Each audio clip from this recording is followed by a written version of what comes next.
ওয়ালাইকুম আসসালাম। হ্যাঁ ভালো আছি, তুমি কেমন আছো? হ্যাঁ ভালো আছো না? আচ্ছা তুমি কার সঙ্গে আছো? ওই মাদার চোদের সঙ্গে।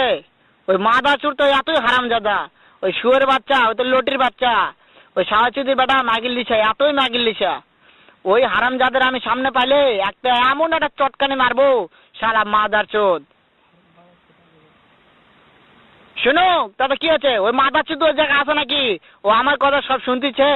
ওই সাওয়াচুদির বেটাকে শুনে শুনে আমি বেশি বলবো। শুয়োরের বাচ্চা, শুয়োরের বাচ্চাকে আমি একটা এমন একটা চটকানি মারবো, শালা শুয়োরের বাচ্চা, লটির বাচ্চা।